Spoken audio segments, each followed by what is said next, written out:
Hey there, Sherry Schaefer at My Wig Coach. Today I'm going to show you how to get a little extra circumference in your wig. Sometimes you are slightly larger than average, but a large doesn't quite work, but an average will work if you open it up a little bit. And this technique is perfect for that. And then another time it works well is if you are always an average, but a particular brand fits you a little more snugly than most averages. Noriko comes to mind. I love Noriko wigs, very stylish, and they're like tanks. They hold up really, really well, but they're always tight on me. So this is a technique that I do immediately on a new Noriko.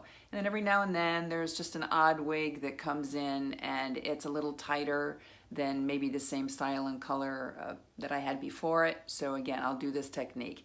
Works great, doesn't remove the elastic adjusters, they're still there.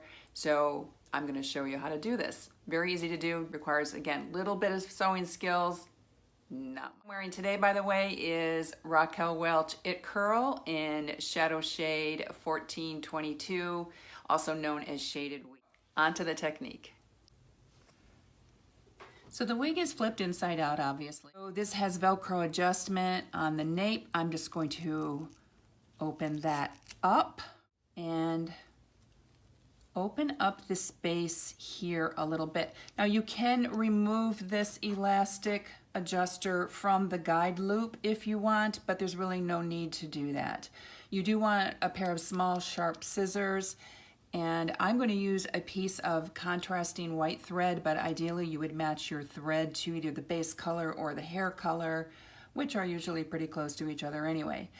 I like a good chunky knot for this technique, so I'm going to put 3 or 4 overhand knots in here so I have a nice thick knot.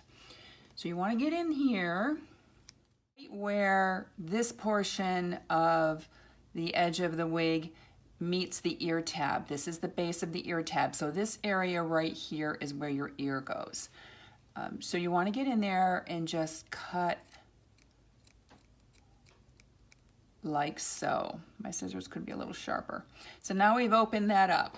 A little bit scary, right? If you're not used to doing something like this, but don't worry, it'll be fine.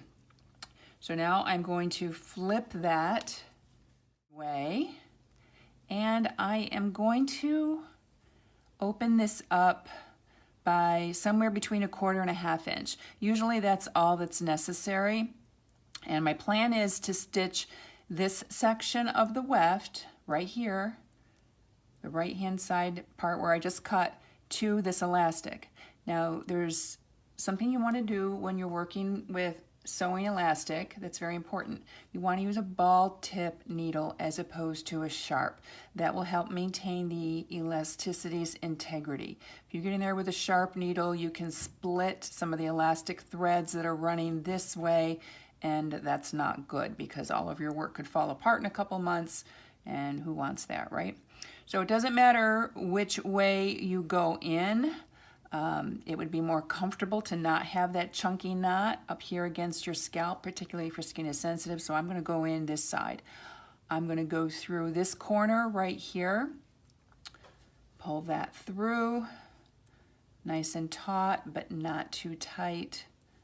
Oops, that looped around there. Hate it when that happens. And I'm going to just take a couple of stitches there. And because that tail is going to bug me, I'm going to go in there and cut that off. And now I'm going to go in and catch part of the weft and part of the elastic and take 3, 4, 5 stitches, whatever I need to do to get across to the other side. Catching some of the weft and some of the elastic. Pulling that taut, but not too tight. We don't want to distort anything.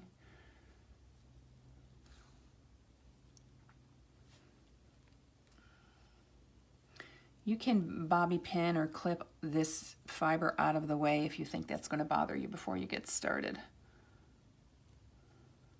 All right, now I'm to the other side already. So I've gone across. This is what it looks like on the other side.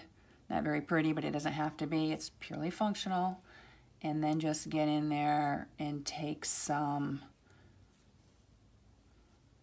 stitches going in this direction, just to anchor the work here.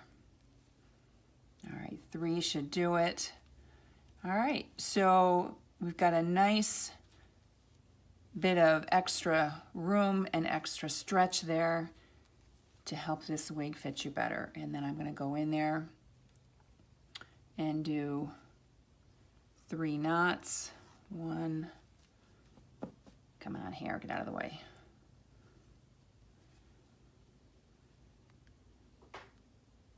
2, 3. Oh, they didn't line up on top of each other the way that I wanted them to. So I'm going to go in there again. There we go. Pull it nice and snug. Cut about 1/8 to 1/4 of an inch away from the knot. You don't want to cut right up against the knot because that will increase the likelihood your knot will come undone. So there you go, there you have it. Very simple to do. That's about 1/2 inch there. So 1/2 inch here, 1/2 inch on the other side. That's a total of 1 extra inch, and it's a stretchy inch that we just bought in circumference for this wig. And the great thing is, didn't have to remove this.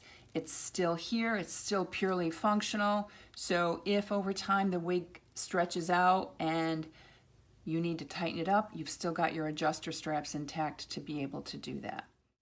What do you think? Think you're going to use this technique? I hope so. I use it in the shop all the time and it works great. And it's a lifesaver if your wig is just a little bit too tight. No need to suffer for that first 2 or 3 weeks until it stretches out naturally. Just do this and you'll be good to go.